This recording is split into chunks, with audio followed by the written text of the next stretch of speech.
Welcome to the webinar, The Next Chapter of the Energy Transition, Top Energy Topics to Expect in 2021. My name is Yuan Yu, and I lead the energy program at Lux Research. Throughout the webinar, you can type any questions you have in the questions box on your screen. Time permitting, we will answer all of the questions that we can.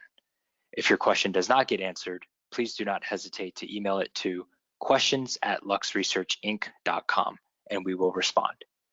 The slide presentation and recording from this webinar will be sent to you all attendees via email in the next 48 hours. Thank you for joining today's webinar on the next chapter of the energy transition. Next is probably a term many of us have been using for the past several weeks. Can't wait until next year. What could possibly happen next? I've had it enough. Thank you. Next. Now, while we all want to forget 2020, it's hard to ignore what transpired last year, especially for the energy industry. You can either classify it as transformational or catastrophic. It's all about perspective. But more importantly, it was a turning point for the energy transition, and is why we are now embarking on the next chapter. We need to learn from everything 2020 has shown us, especially for the energy industry.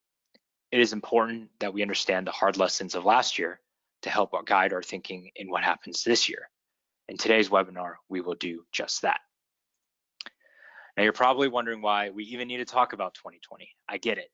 But looking closely at all the developments that occurred in the energy industry in 2020 really shapes how the Lux Energy team is approaching 2021. So for today's webinar, I'll start with a quick recap of how COVID led to several initial shocks to the energy industry. Many firsts in history occurred, but also how these initial shocks influence our view of this year. Next, despite the setbacks in 2020, the energy transition remained undeterred. Renewable capacity continued to grow. Innovators kept innovating. A reflection of the hottest energy topics in 2020 provides us an insight into what to expect in 2021. And lastly, I will end this webinar with how all of this, 2020 and everything, has evolved Lux's energy program, its key themes and storylines, and how they directly shaped our top predictions for this year. But first off, the initial shocks of COVID-19. For today, we zoom out and highlight four aspects of the energy sector, very broad aspects: oil and gas, electricity, emissions, and mobility. Oil demand fell by more than 20% in 2020. The only other time there was a global oil demand decrease was in 1980, following the second oil crisis. And even then, it was a mild 5% compared to last year. Global electricity consumption fell 5% as coal-fired power plants felt the brunt of the downturn, as even heavily coal-dependent countries reported record lows of coal electricity in their energy mix. With lower energy demand, CO2 emissions also fell by 7%, the largest year-over-year decrease in history in terms of absolute emissions, and largest on a per capita basis since the last global pandemic in 1918. Only second behind World War II. Now, probably the most profound impact was mobility, as many countries came to a standstill due to lockdown measures, with various forms of transportation witnessing up to an 80% decrease, such as aviation. But how did these initial shocks influence our view of 2021? Well, many of the challenges that the industry will face during the energy transition that were previously hypothesized came true. Even though for just a brief snapshot in what will eventually be a long history of energy, many of the theories of challenges likely to emerge in the long term were proven correct. The hypothesis: the oil industry is not prepared for projected peak oil scenarios. In 2020, several companies struggled to curb production, and downstream players were inflexible in their product offerings, with the decrease in demand of transportation fuel. The hypothesis: the rising penetration of solar and wind, energy storage will become a necessity. In 2020, grid operators found themselves facing this reality and scrambled to procure energy storage resources and backup power to balance the grid. A third, emissions is linked to economic growth.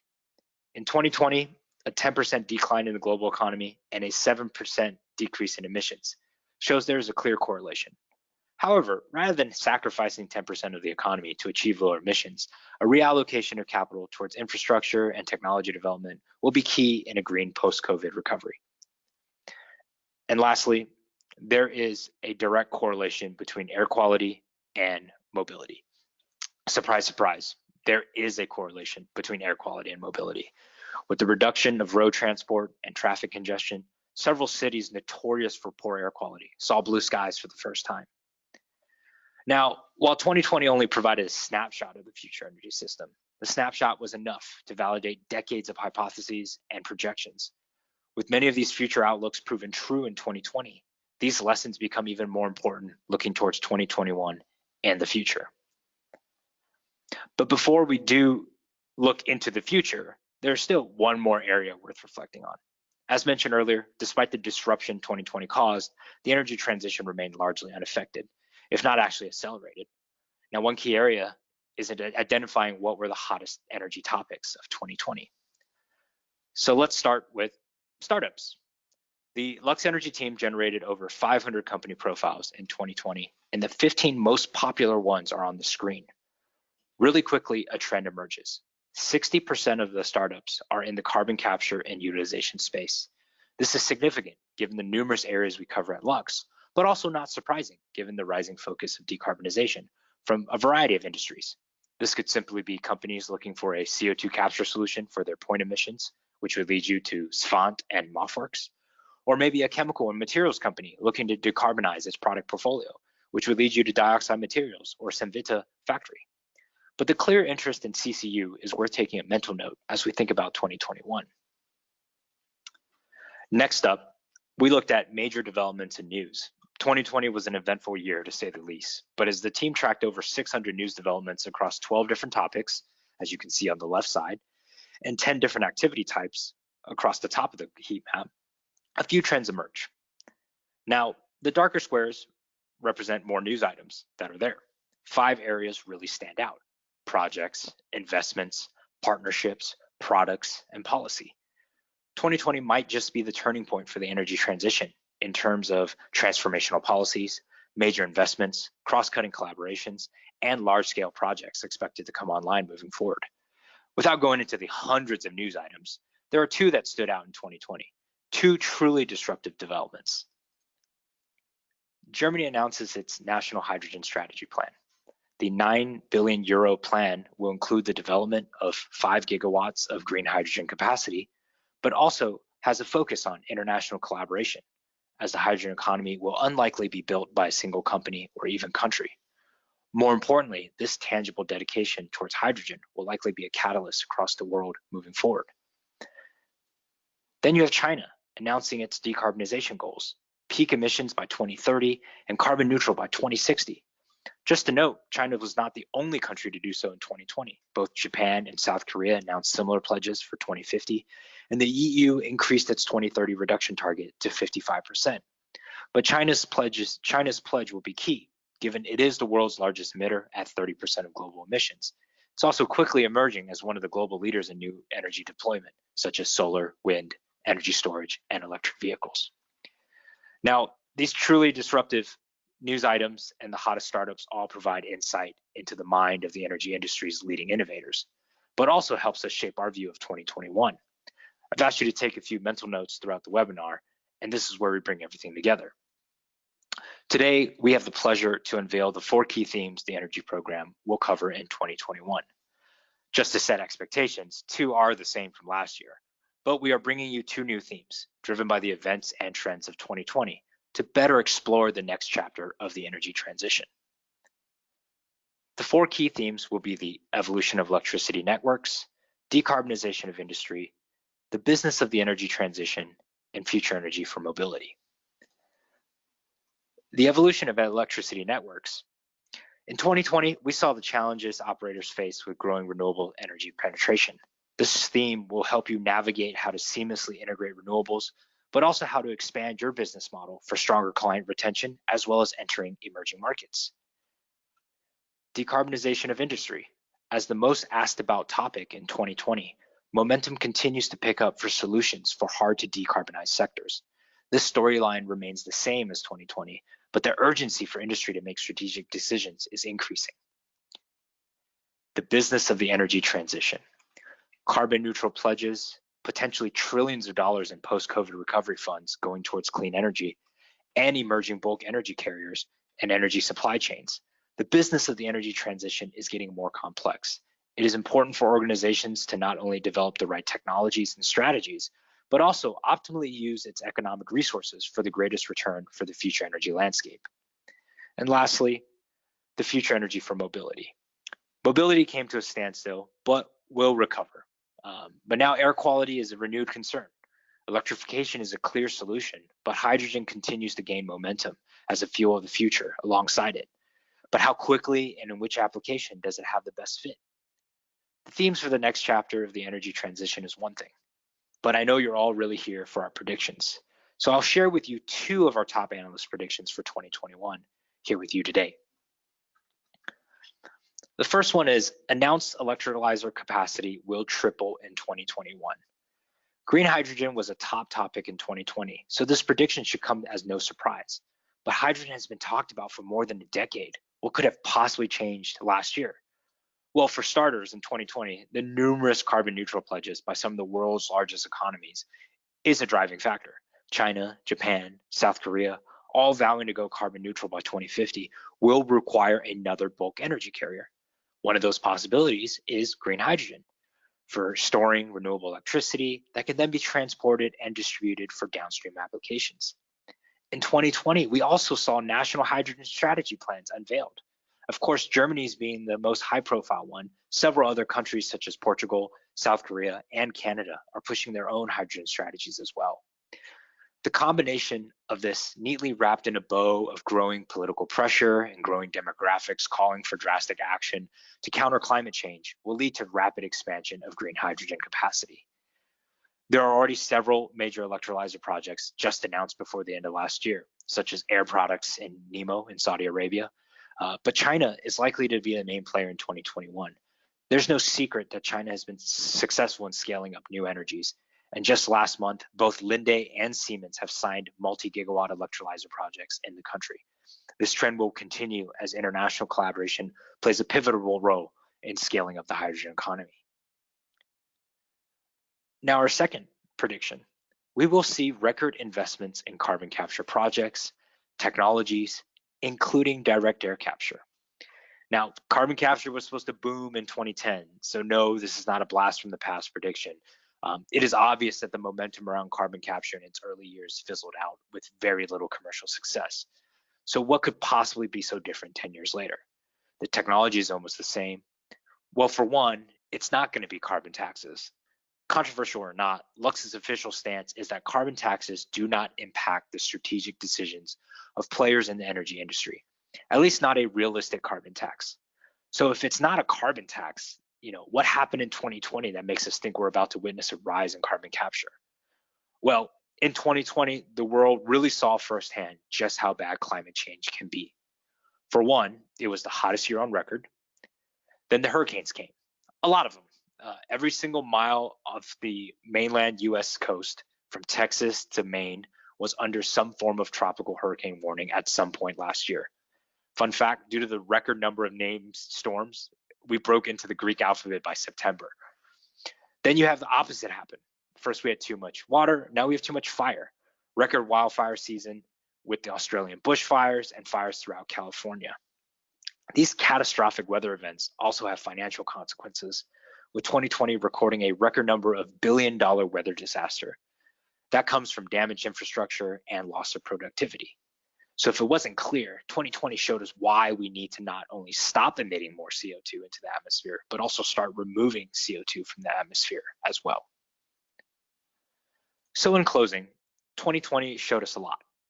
It showed that several of the outlooks and hypotheses on the energy transition were in fact true. And while 2020 was just a snapshot into the future, the permanent changes to the global energy system are coming, and it was clear that the industry is not ready. 2020 also showcased that the energy transition will not be slowed down. Even during a major economic downturn, this resilience will make 2021 different. It makes this next chapter ripe with even more opportunities than ever before, as tangible financial and regulatory support for the energy transition continues to grow globally. And lastly, with this next chapter, it now becomes even more critical for organizations to align their strategies with a post-COVID energy industry. We understand that the energy industry does not have the ability to snap its fingers and change over 100 years of infrastructure, but the right investment and innovation decisions today will favorably position organizations in the future. Thank you all again for joining today's webinar. What are your top predictions for 2021? Feel free to send them to us, and the Lux Energy team looks forward to a great year for the energy transition. We will now be taking questions that you may have on the presentation, which you can type into the questions box. If we do not get to your question on this call, someone from Lux will be in touch after the webinar. So the first question we have is, why do you predict there would be growing interest in direct air capture given the very high cost for capturing CO2 from ambient air? Well, you're absolutely correct that direct air capture is extremely costly, especially compared with incumbent MEA-based CO2 capture solutions today. We've seen figures cited from anywhere between $250 all the way up to $600 per metric ton for direct air capture by some of the leading developers such as Carbon Engineering and ClimateWorks. However, one of the key differences now is that while post-combustion and pre-combustion CO2 capture are useful in mitigating emissions, many corporations that plan to go fully carbon neutral are also looking at reducing their scope 3 emissions. So emissions that are outside of the realm of their direct operations. So the only way for companies such as this to reduce their emissions down to net zero is through direct air capture. Direct air capture then fundamentally becomes an offset mechanism for them to lower their carbon footprint. One of those examples is Microsoft. So last year, Microsoft pledged that it will run fully on renewable electricity and become carbon neutral by 2030. But in addition to that, it has one of the most ambitious targets of all corporates out there. They claim that by 2050, the company will actually remove all CO2 that the company has emitted since its founding in 1975. Now, the only way that can possibly be done is through direct air capture, where the CO2 is actually removed from the atmosphere versus preventing CO2 from being emitted. And because of that, we do think that there is going to be growing enthusiasm and investor interest into direct air capture technology. Of course, it is a commercially proven and validated technology, though the costs are very inhibiting at this point. And we will expect to see some more strongly favorable policies and regulations to support it. Because if you look at some of the climate strategies that are being deployed now, such as by IPCC, it actually states that direct air capture needs to play a critical role and scale up in order to meet some of the targets that have been set out before. We have a second question here. What does the startup ecosystem for the energy space look like? Are there still potential new up-and-comers or good investment opportunities? So as you all know, at Lux, we track this startup space quite closely across all the areas that we cover, but especially in the energy space as well. That is a good question in the sense that there aren't as many up-and-coming startups in the energy space for a variety of reasons.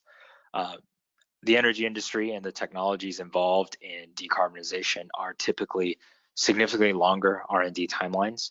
So we may expect to see some new spinouts from academic labs entering the market, but most of the startups that have found success in the last several years in the energy space are now sort of getting on the cusp of commercialization. They aren't really startups anymore. Of course, 2020 was an interesting year for energy startups going public via SPACs. You saw several electric vehicle, EV charging, battery companies, all going public with very high market valuations at the same time. So it's really sort of an interesting year in terms of energy startups. So I do think that the interesting areas for the startup ecosystem are largely going to be around innovation clusters. So programs like accelerators and incubators that function to help nurture these longer term technologies will really be the place to scout for new startups coming up. And through that, of course, with the right due diligence and technical due diligence, it's inevitable some good investment opportunities will emerge. However, I do think that there's going to be a little bit overzealous or over enthusiasm investing into the energy space, just given how things went in 2020. So it is going to be an area that many have to tread cautiously in making the right investments and not be unrealistic or impatient in terms of timelines for return. As a fact, this is the energy space. There's no 6 to 9 months or even 1 to 3 year investment timelines. We're looking at 5 to 10, even potentially 15 years. One great example is, of course, Bill Gates and the Breakthrough Energy Ventures that has formed. Their first fund, which was $1 billion, actually stated that their timeline is looking at 20 years for technology development and commercialization for the startups they fund. So that really should serve as a good benchmark of what your expectations should be. And third question here, how important are country level climate pledges? Many have already made pledges in the Paris Agreement. What's the difference? You're absolutely correct. As of now, most countries around the world have opted into the Paris Agreement and made pledges to ensure that we do meet that 2-degree threshold by 2050. So what's the difference when, say, a Japan, South Korea, or China pledge an additional sort of emissions reduction goal or full carbon neutral goals? I think it's quite important. One pledge in the Paris Agreement is one thing, but when governments lay out these larger initiatives, they tend to trickle down to various policies with a lot more tangible sort of financial benefits and regulatory support.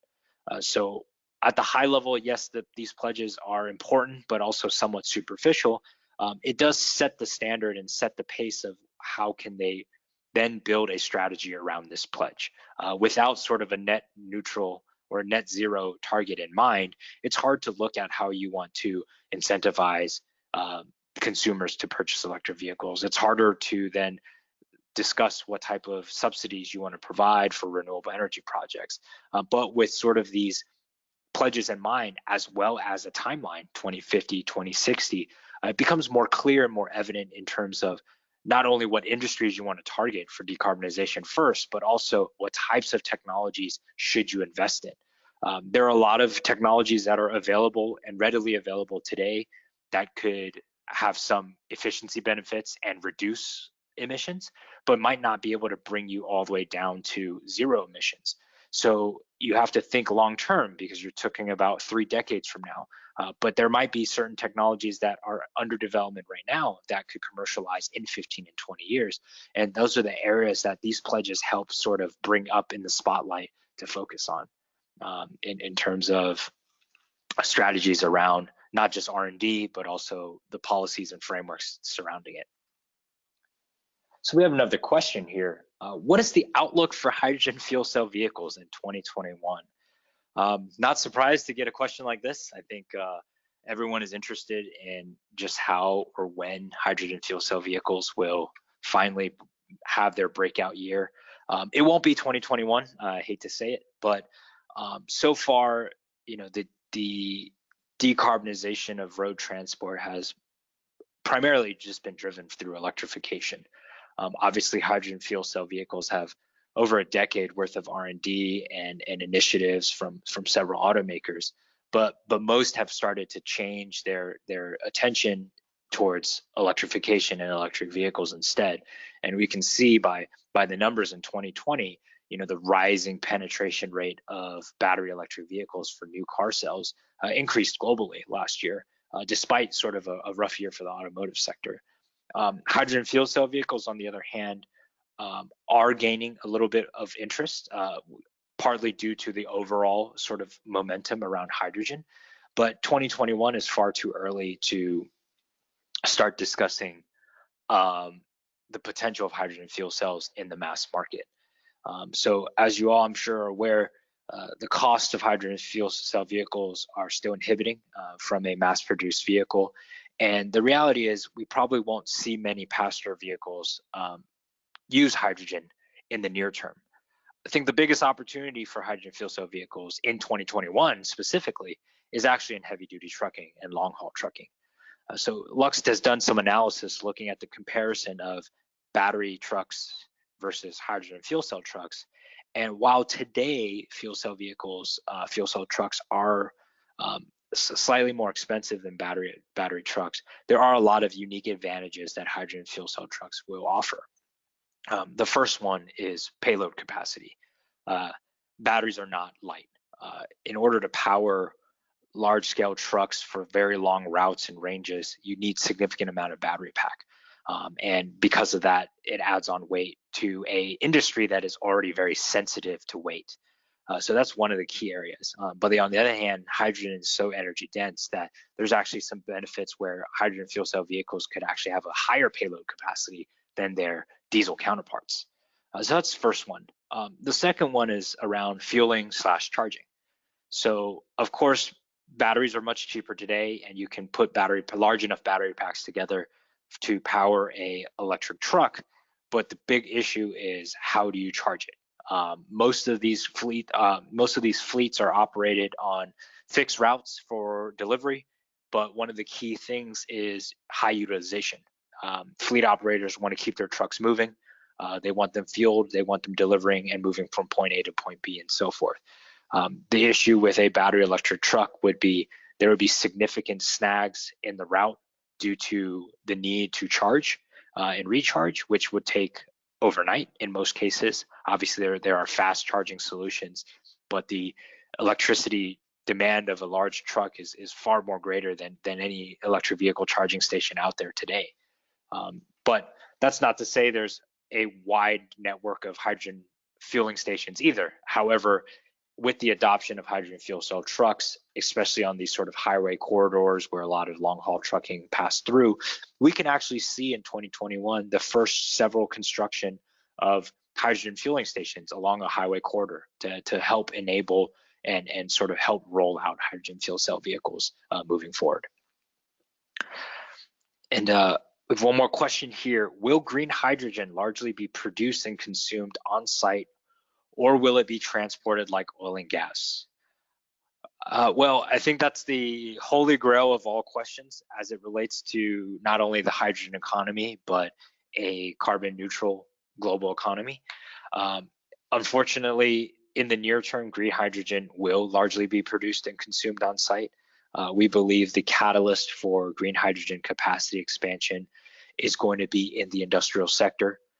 This could be steel manufacturers, cement producers, petrochemical players, and refineries who consume hydrogen today as a feedstock or need hydrogen to produce high temperature heat for their processes. So we do think that most electrolyzers producing green hydrogen in the near term will be on site next to some of these facilities. Now, if you look at sort of the largest green hydrogen projects to come online in the next couple of years, you'll see a lot of names in these industries: Tata Steel, Nouryon, Air Liquide, etc. All sort of players that are very closely tied to the chemical industrial sector. And we do think that's going to be the case for at least the next few years. However, in the long term, hydrogen is a potential bulk energy carrier like oil and gas today.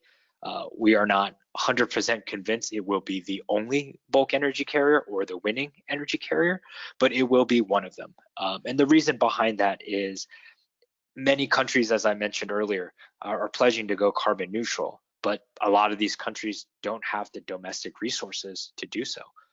Japan, for example, is one of them. Japan does not have the domestic resources for renewable energy to be fully self-sufficient. It will always have to import energy. So if we're moving away from oil and gas, one of the forms of energy we can import is, of course, green hydrogen. And green hydrogen we produce from renewable electricity, such as solar and wind. So you can think about some of the key projects Japan is working on is green hydrogen produced in Australia and then being transported to Japan, where the hydrogen can then be distributed for downstream applications. So that is a potential roadmap for hydrogen in the hydrogen economy. And we do think that with the rise of renewable electricity, we need something for more long-term storage. Obviously, we can use battery storage right now for sort of the shorter duration applications. But once we start moving into storage times of weeks, months, or even years, we have to move towards to another molecule, and hydrogen is definitely one of them. So in the long term, it will possibly be transported like oil and gas. But that concludes our webinar for today. The slide presentations and recording from this webinar will be sent to all attendees via email in the next 48 hours. Now, after leaving the webinar, you will be prompted to complete a survey on today's presentation. So I would really appreciate any feedback you may have to help inform and improve our future webinars. Thank you for joining us, and have a great day.